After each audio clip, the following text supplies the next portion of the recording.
Hello friends, आज हम लोग 26 नवंबर 2025 के करंट अफेयर्स डिस्कस करेंगे। आज के सेट में टोटल 6 टॉपिक्स हैं। पहला टॉपिक जो है वो है संयुक्त राष्ट्र जलवायु परिवर्तन फ्रेमवर्क कन्वेंशन UNFCCC के 30वें कॉन्फ्रेंस ऑफ पार्टीज यानी कि COP30 से रिलेटेड। तो इसका आयोजन हाल ही में 10 से 21 नवंबर 2025 तक ब्राज़ील के बेलेम में हुआ है। ठीक है, तो कहाँ हुआ है इसका आयोजन? ब्राज़ील के बेलेम में। भारत ने इस सम्मेलन में जलवायु न्याय, वित्तीय समानता और संप्रभुता आधारित वैश्विक सहयोग को बढ़ावा देने के लिए अपनी प्रतिबद्धता दोहराई है। तो ये ध्यान में रखिएगा लोग कि COP30 का आयोजन कहाँ हुआ है और कब हुआ है। तो 10 से 21 नवंबर 2025 के बीच ब्राज़ील के बेलेम में। इस टॉपिक को हमने एक दिन और डिस्कस किया था, तो बाकी डिटेल्स आपको वहाँ भी मिल जाएंगी। नेक्स्ट टॉपिक है हेली गुब्बी से रिलेटेड। हेली गुब्बी क्या है? तो हेली गुब्बी इथियोपिया का एक शिल्ड ज्वालामुखी है जो इथियोपिया के अफार क्षेत्र में स्थित है और यह इर्टा एले पर्वतमाला के दक्षिणतम ज्वालामुखीय संरचना माना जाता है। इससे हजारों सालों से इसमें कोई उद्गार नहीं हुआ था। लगभग पिछले 12,000 वर्षों में इसमें किसी भी प्रकार के विस्फोट को रिकॉर्ड नहीं किया गया था, लेकिन हाल ही में 23 नवंबर 2025 को टुलूज वोल्केनिक एस एडवाइजरी सेंटर ने ये घोषणा की है कि हेली गुब्बी में विस्फोट हो गया है और राख का बादल जो है वो 45,000 फीट यानी कि 14,000 मीटर या 14 किलोमीटर की ऊंचाई तक पहुंच गया है। इससे हवाई यातायात बाधित हुआ है। ये हवाई यातायात के लिए इतनी ऊंचाई तक राख का पहुंचना बहुत खतरनाक माना जाता है। तो अलग अलग देशों ने एडवाइजरी जारी कर दी है। हमारे देश में भी हवाई उड़ान के लिए एडवाइजरी जारी की गई है, वो बाधित हुआ है। तो विस्फोट से जो राख और सल्फर डाइऑक्साइड आकाश में उड़े हैं, इसके बादल आकाश में पहुंचे हैं, वो लाल सागर को पार करते हुए यमन और ओमान तक फैल गए हैं। ठीक है, और ये राख के बादल हजारों किलोमीटर की दूरी तय करते हुए अब उत्तरी भारत और पाकिस्तान की ओर बढ़ रहे हैं, इसलिए भारतीय उड़ान भी बाधित हुई है। ज्वालामुखी राख के बादल होते क्या हैं?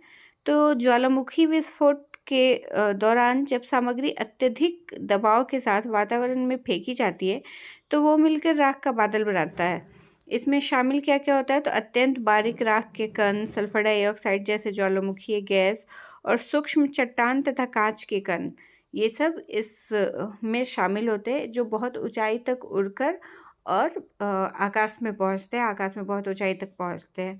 तो इन्हीं को राख के बादल कहा जाता है। ज्वालामुखी उद्गार के बाद ये सारी चीज़ें जो निकलती हैं और एक साथ मिलकर ऊंचाई तक ऊपर में उठती हैं, उनको राख के बादल कहा जाता है, ज्वालामुखी राख के बादल। तो हेली गुब्बी अगर पूछा जाए हाल ही में किस ज्वालामुखी में उद्गार हुआ है, तो हेली गुब्बी।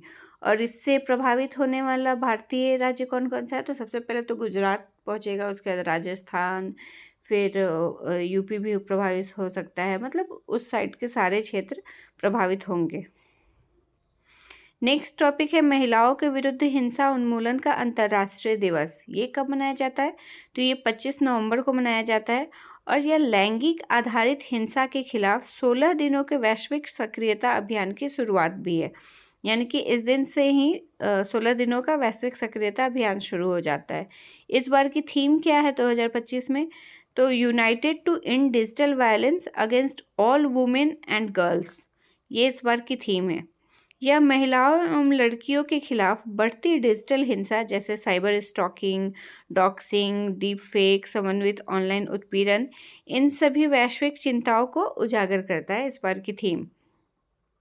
कई बार देखा जाता है कि ऑनलाइन प्लेटफॉर्म से, जैसे सोशल मीडिया ऐप से लड़कियों के फ़ोटो लेके गलत अकाउंट बना के, फेक अकाउंट बना के उसको यूज किया जाता है, ऑनलाइन स्टॉक किया जाता है। तो इन सभी चीज़ों के प्रति वैश्विक चिंता जो है उसको उजागर करने के लिए इस बार का थीम रखा गया है।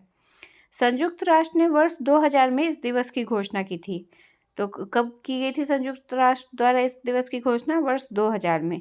यह तिथि मिराबल बहनों की 1960 में हुई हत्या के याद में चुनी गई है, जिन्होंने डोमिनिकन रिपब्लिकन की तानाशाही का विरोध किया था।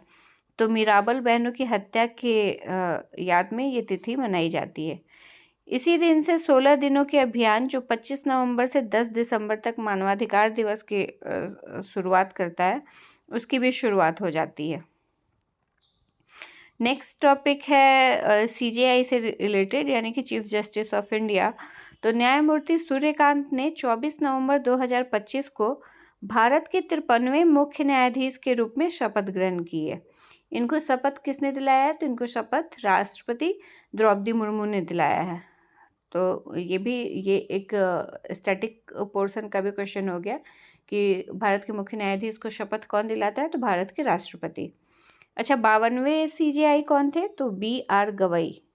ठीक है, 52वें BR गवई थे और अब 53वें का चुनाव हो चुका है, नियुक्त हो चुके हैं, वो हैं न्यायमूर्ति सूर्यकांत। इनका कार्यकाल 9 फरवरी 2027 तक रहेगा। और भारत के पहले सीजेआई कौन थे? तो भारत के पहले चीफ जस्टिस ऑफ इंडिया थे हीरालाल जे कानिया। सर्वोच्च न्यायालय की स्थापना और गठन संबंधी प्रावधान संविधान के किस भाग और अनुच्छेद में है? तो संविधान के भाग 5 और अनुच्छेद 124 में सर्वोच्च न्यायालय की स्थापना और गठन के संबंधित प्रावधान है। ये पूछा जाने वाला क्वेश्चन है, तो ये भी कई बार आर्टिकल पूछ लेता है कि अनुच्छेद 124 में किस चीज़ का वर्णन किया गया है, या सर्वोच्च न्यायालय के गठन संबंधी प्रावधान संविधान के किस अनुच्छेद में है? तो अनुच्छेद 124। तो करंट के साथ साथ स्टैटिक पोर्शन भी रिवीजन करते चलते हैं हम लोग। नेक्स्ट टॉपिक है भारतीय नौसेना से रिलेटेड। तो भारतीय नौसेना ने 24 नवंबर 2025 को मुंबई में स्वदेशी युद्धपोत INS माहे को कमीशन किया है। माहे इस श्रेणी का ये पहला anti submarine warfare shallow water craft है जो तटीय और उथले जल क्षेत्रों में पानी के भीतर छिपे खतरे का पता लगाने, उनका पीछा करने और उन्हें निष्क्रिय करने की क्षमता को कई गुना बढ़ा देता है। तो इसमें ये सारे गुण हैं। ये पानी के भीतर छिपे खतरे का पता लगा सकता है, उनका पीछा कर सकता है और उनको पानी के अंदर ही निष्क्रिय कर सकता है। इसको साइलेंट हंटर नाम दिया गया है। तो साइलेंट हंटर के आदर्श वाक्य वाले इस जहाज में उन्नत सोनार यानी कि साउंड नेविगेशन सिस्टम इसमें है, उन्नत सोनार ट्रैकिंग तकनीकें और हथियार प्रणालियां शामिल हैं। ये sound navigation and radiation technique का यूज करता है। कोचिन शिपयार्ड लिमिटेड द्वारा निर्मित INS माहे में 80% से अधिक स्वदेशी सामग्री का उपयोग हुआ है। ठीक है, तो ये स्वदेशी रूप से निर्मित है और इसमें कई छोटी छोटी कंपनियों ने भी इसके निर्माण में सहायता दी है। यह 8 जहाज़ों की एक SWC परियोजना है जिसका ये पहला प्लेटफॉर्म है। इसका नाम जो पड़ा है INS माहे, वो मालाबार तट के ऐतिहासिक नगर माहे के नाम पर पड़ा है। इसकी लंबाई कितनी है? तो इसकी लंबाई 78 मीटर है और इसका वजन है 1100 टन, गति 25 नॉट। ये नॉट भी फिजिक्स का क्वेश्चन है जो पूछा जाता है BPSC में, तो कई बार पूछा जा चुका है कि नॉट किस चीज़ को मापने की इकाई है? तो गति मापने की इकाई है। जहाज़ों की गति इसी में मापी जाती है, नॉट में। नेक्स्ट और लास्ट टॉपिक है हमारा, भारत ने पहली बार वर्ल्ड स्किल्स 2025 प्रतियोगिता के लिए अपनी टीम भेजी है। इस प्रतियोगिता का आयोजन कहाँ हो रहा है? तो ये चीनी शहर ताइपे में आयोजित हो रहा है और इसकी शुरुआत 27 नवंबर से होगी। इस प्रतियोगिता में 23 भारतीय प्रतिभागी और 21 विशेषज्ञ शामिल हो रहे हैं और इस प्रतियोगिता के लिए जो भारतीय दल भेजा गया उसके विदाई समारोह में कौशल विकास एवं उद्यमिता मंत्री जयंत चौधरी ने भी भाग लिया।